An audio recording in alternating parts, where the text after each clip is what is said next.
Graças e louvores se dê agora e a todo momento ao Santíssimo e Digníssimo Sacramento. Graças e louvores se dê agora e a todo momento ao Santíssimo e Digníssimo Sacramento. Graças e louvores se dê agora e a todo momento ao Santíssimo e Digníssimo Sacramento. Querido irmão, querida irmã, paz e bem. É na alegria do Espírito Santo que aqui mais uma vez nos encontramos para a reflexão do Santo Evangelho. Hoje estou aqui na Capela do Santíssimo, essa belíssima capela dedicada ao Santíssimo Sacramento, aqui na comunidade onde eu moro, a comunidade de São Sebastião, aqui na cidade de Braz Santo, Ceará. Hoje a igreja nos traz na Santa Liturgia a passagem de João 3, do versículo 7 ao 15. O Senhor esteja conosco, Ele está no meio de nós. Proclamação do Evangelho de Jesus Cristo segundo João, glória a vós, Senhor. Não te maravilhes de que eu te tenha dito, necessário vos é nascer de novo. O vento sopra onde quer, ouve-lhe o ruído, mas não sabes de onde vem, nem para onde vai. Assim acontece com aquele que nasceu do Espírito. Replicou Nicodemos: como pode fazer isso? Disse Jesus: és doutor em Israel, e ignoras estas coisas? Em verdade te digo, dizemos o que sabemos e damos testemunho do que vimos, mas não recebeis o nosso testemunho. Se vos tenho falado das coisas terrenas e não me credes, como criais se vos falar das celestiais? Ninguém subiu ao céu senão aquele que desceu do céu, o Filho do homem que está no céu. Como Moisés levantou a serpente no deserto, assim deve ser levantado o Filho do homem, para que todo homem que nele crê tenha a vida eterna. Meus irmãos e minhas irmãs, estas são palavras da nossa salvação. Glória a vós, Senhor. As palavras do Santo Evangelho perdoe os nossos pecados e nos conduza à vida eterna. Querida Igreja de Cristo, é povo amado de Deus. Aqui, João 3 vem relatar aquela conhecida passagem em que Nicodemos, ele sai à calada da noite para conversar com Jesus. E Jesus vai e diz aqui já no início deste versículo 7 do capítulo 3, não te maravilhes de que eu te tenha dito isso. E o que foi que Jesus disse a Nicodemos? Nicodemos, vos é necessário nascer de novo. Meus irmãos, e quem era Nicodemos? Nicodemos, um doutor da lei, aquele que se achava o entendido, o sábio, né? Era aquele que ensinava, era aquele que formava. No entanto, Jesus diz a esse Nicodemos: necessário vos é nascer de novo. E aí Jesus aponta para o novo homem espiritual. Aí Nicodemos vai e diz: como pode eu, já sendo velho, tornar a entrar no ventre de minha mãe e nascer por uma segunda vez? E Jesus continua: Nicodemos, se te falo de uma forma terrena, não me compreendeis, como entendereis se te falar de uma forma espiritual? E aí, meus irmãos, nós vemos a grande dimensão entre Nicodemos e Jesus de distância. Qual é essa dimensão?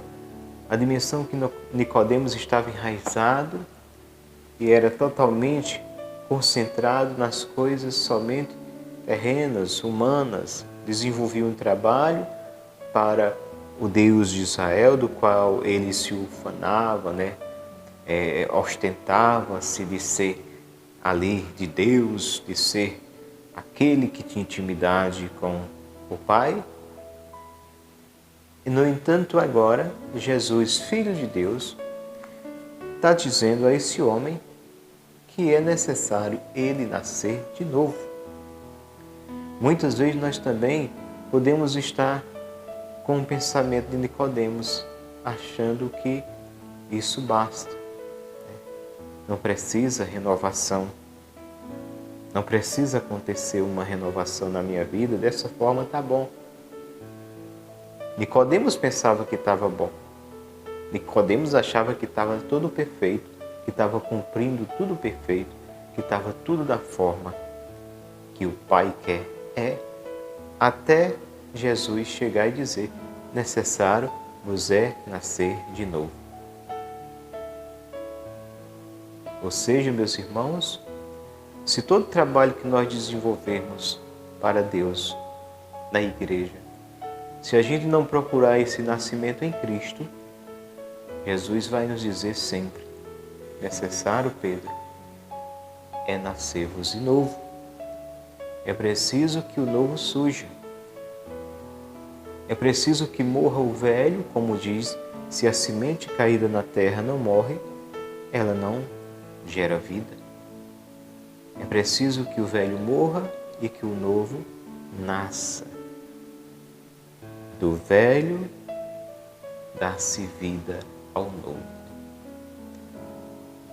O velho, no seu término, deixa a sua semente que cresce, se desenvolve, que dá fruto. Outros se alimentam desses frutos.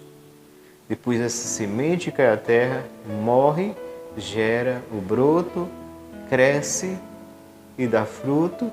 Outros se alimentam desse fruto e assim sucessivamente. Assim é no reino de Deus. É preciso morrer para este mundo para gerar vida para Deus.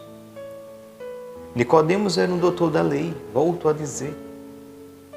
E Nicodemos, conhecedor das Escrituras Sagradas, quando está diante de Jesus, ele afirma: sabemos.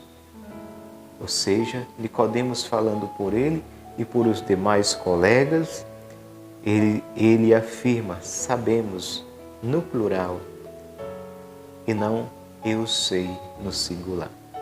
Sabemos, Nicodemos afirmando que ele e os seus chegaram a uma conclusão, que sabiam que Cristo vinha de Deus. Aí eu pergunto, meus irmãos, se eles sabiam que vinham de Deus, por que a rejeição? Por que não a aceitação? Às vezes também algo vem de Deus e há uma resistência no nosso coração. Por quê? Porque a roupa velha não aceita o remendo novo. É assim que Cristo disse: a roupa velha não aceita o remendo novo. Os odres velhos não aceitam o vinho novo. Vai se arrebentar, se assim o colocar. Então é preciso haver uma renovação. Nicodemos, necessário vos é nascer de novo. Precisamos nascer em Cristo. E aí ele diz: o vento sopra onde quer, ouve-se o ruído, não sabe de onde vem, nem para onde vai. Assim acontece com aquele que nasceu no Espírito. Ou seja, o que é que Jesus quer dizer? Que uma vez nascendo no Espírito Santo, nós somos conduzidos pelo Espírito Santo. E é esse Espírito Santo que nos inspira. Muitas vezes nós não sabemos o que vamos dizer, o que vamos falar, até para onde ir, mas o Espírito Santo é quem conduz. A gente vê na caminhada dos apóstolos que diz Atos dos Apóstolos, e por que também não dizermos Atos do Espírito Santo? Onde o Espírito Santo conduz toda a igreja nascente, primitiva, ali na ousadia da parresia, da vivência dos carismas. A gente vê quando os apóstolos saem de comunidade evangelizando. Em uma certa passagem eles dizem: vamos pregar em tal lugar. Aí a palavra diz que o Espírito Santo não permitiu que eles fossem para onde eles queriam ir e levou eles para outro lugar. Olha que coisa linda! É ser dócil, é não mandar mais em si, mas deixar-se conduzir pelo Espírito Santo. E quantas vezes nas nossas reuniões a gente chega ali e se entrega num momento de oração e o Espírito Santo vai inspirando cada palavra. Nós não sabíamos como seria aquela oração, mas vai nascendo no coração daqueles que se entregam à unção do Espírito Santo.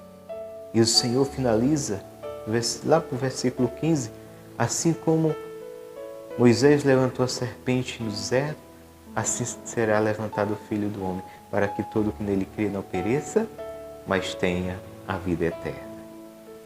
E a gente vê essa passagem registrada nas Escrituras Sagradas, lá em número 21, versículo 9. Porque foi que a serpente, foi levantada a serpente no deserto? Por conta do pecado, da murmúria contra Deus, da ingratidão contra Deus. E aí Deus, na sua cólera, manda aquela serpente, começa a morder o povo de Israel, o povo começa a morrer, e aí o que acontece? Vão pedir a Moisés que interceda. Ora, porque esse povo não foi direto a Deus, né? A gente escuta, para que intercessão de fulano ou beltrano? Aqui a gente vê uma passagem que o povo não foi direto a Deus, o povo foi a Moisés, pedir a Moisés. Então o povo estava numa situação que precisou da intercessão de Moisés. E o que acontece? Moisés intercede a Deus pelo povo. E o que é que Deus faz? Deus diz assim, tá bom Moisés, vou levantar minha mão e vou ir curar o povo, vou fazer as serpentes sumirem. Não. O que é que Deus diz a Moisés? A serpente está mordendo, então faz uma imagem da serpente de bronze, coloca num poste e diz a eles, quem for mordido, olha para a serpente de bronze. Quando olhar para a serpente de bronze, não vai morrer. Prefigurando Cristo na cruz. Essa serpente é o pecado. Uma vez que o pecado nos pega, para não morrer é preciso olhar para Cristo na cruz. Mas não é um olhar somente, é um olhar de entrega. É um olhar de aceitação do Senhor como meu Senhor, como meu Salvador, como meu tudo. E isso só é possível, irmãos, se morrermos e nascermos de novo. É preciso morrer e nascer de novo. Não queremos ficar na mermice do caduco,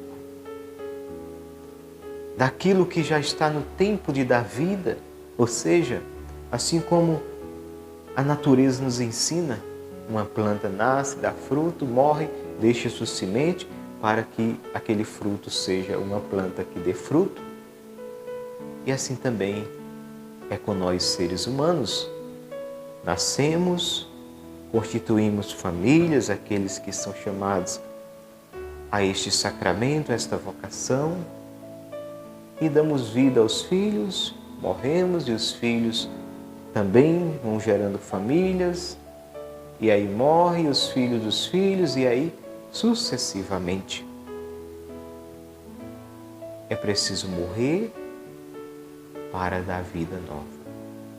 Então Jesus nos chama a morrer para nós, a morrer para esse mundo, a morrer para a vontade da carne, para o nosso orgulho, a nossa prepotência, a nossa arrogância, a nossa falta de humildade, o nosso preconceito para com o outro. Não queremos aceitar muitas vezes o outro. Mas Jesus veio e nos ensinou como que deve ser nossa caminhada de igreja. Lá no poço de Jacó, uma mulher que ia buscar água ao pingo do meio-dia. Por quê? Porque ela gostava de levar só quente? Não. Porque ela era rejeitada, porque o seu pecado era público. E a comunidade se achava no direito de condenar aquela mulher. Então ela ia buscar água no poço de Jacó ao pingo do meio-dia, que era uma hora muito quente em que só iria estar ela lá. E quem é que está no poço de Jacó esperando por esta mulher que se achava perdida? Quem é que está esperando por ela? É você? É eu? Não, é Jesus de Nazaré. É Ele. Ele está esperando por aquela mulher que era excluída, rejeitada, desprezada da sua comunidade. E o que é que Jesus disse a essa mulher? Olha que coisa linda. Tenho sede. Dai-me de beber. Meu Deus, Tu és misericórdia e amor, Senhor. Tenho sede, dai-me de beber. Ora, como é que sendo Tu judeu, pede de beber a mim, que sou uma mulher samaritana? Apesar dos pecados daquela mulher, os judeus, historicamente, não se davam bem com os samaritanos. E aí Jesus disse: se conhecesses o dom de Deus, mulher, e se soubesses quem fala contigo, tu eras quem me impedirias de beber, eu te daria uma água viva. Ou seja, tenho sede, mulher, de ti. Eu te procuro, eu te quero. Olha que coisa linda! Aquela mulher que era excluída. Então, devemos aprender com Cristo e aprender dele e aprender com ele. Como devemos nos comportar na igreja? Como devemos nos comportar no serviço à igreja? Não é minha vontade, não é sua vontade, mas a vontade de Deus. E qual a vontade de Deus, meus irmãos? Se a gente percrutar mais as Escrituras, se a gente se debruçasse mais nessa palavra, a gente iria entender qual a vontade de Deus. Como que Jesus fez comunidade. Como que Jesus caminhou em comunidade. Um Deus, Jesus, que não tinha no seu vocabulário exclusão, mas inclusão. Um Deus que não conhecia aquele sinalzinho assim, tracinho de menos, mas somente aquela cruzinha de mais. Um Deus que queria sempre acrescentar. Um Deus que olhava lá naquela capelinha e dizia: ei, vem cá para o meio, você é importante. É assim com o homem da mão seca? Não é assim com a mulher da mão seca? Não é assim com aquele homem curvado, aquela mulher curvada? Aquele que muitas vezes aos nossos olhos é defeituoso? Aquele ou aquela que muitas vezes aos nossos olhos não é perfeito, perfeita? E não é eu que devo avaliar. Não é eu que devo dizer. É Cristo Jesus. E como que eu vou entender a vontade dele, conhecer a palavra dele, o que ele quer, se eu não percruto as Escrituras? Se eu não tenho tempo para a palavra de Deus? Eu tenho tempo para tudo. Eu tenho tempo para passar 24 horas no WhatsApp, no Facebook, no Instagram, no YouTube. Mas eu não tenho tempo para a palavra de Deus. E tempo para tantas outras coisas. Mas eu não tenho tempo para a palavra de Deus. Por isso que muitas vezes eu quero que a minha vontade impere, muitas vezes até num trabalho, que é um trabalho em que ali deve imperar a vontade de Deus e não a minha. Por isso, meus irmãos, Jesus disse a Nicodemos, e diz a mim, e diz a você: olha, necessário vos é nascer de novo. Deixa de se gabar, rapaz. Deixa de se achar, rapaz. Necessário vos é nascer de novo. Ora, é preciso nascer de novo. Deixa de dizer que está bom, que está pronto, que já está perfeito, que é santo, que é santa, que é salvo, que é... Não. É preciso nascer de novo. E esse nascimento se dá pela aceitação. Jesus não vai forçar. Jesus propôs, mostra os meios, mas é preciso que eu acolha. Eis que estou à porta e bato. Se tu abres, entrarei e cearei, me tornarei um contigo. É assim que o Senhor diz. Então, meus irmãos, assim como o pecado vem e vem desfigurando a imagem de Cristo em nós, que quer ser cada vez mais perfeita, visível, transparente. Ele também, na sua infinita misericórdia, se oferece na cruz para nos curar desse pecado. Assim como aquela serpente de bronze prefigura Cristo na cruz, Cristo, uma vez entregando na cruz, morto e ressuscitado, nos traz vida nova, nos traz a salvação. Mas é preciso, meus irmãos, que eu aceite Jesus Cristo. É preciso que suas palavras entrem no meu coração. É preciso que eu escute e permita que caia numa terra boa no meu coração e gere frutos. Que eu tenha a atitude de um cristão autêntico. Como Jesus disse, eu não vim para ser servido, eu vim para servir. E nessa pedagogia do Cristo de servir, era o servir com o incluir, sempre somando, sempre ajuntando outros que estavam a caminho da salvação ali em torno dele. Ele mesmo disse, eu quero vos ajuntar, como a galinha coloca os seus pintinhos debaixo de suas asas, proteger a cada um, cuidar de cada um. Esse é o nosso Deus.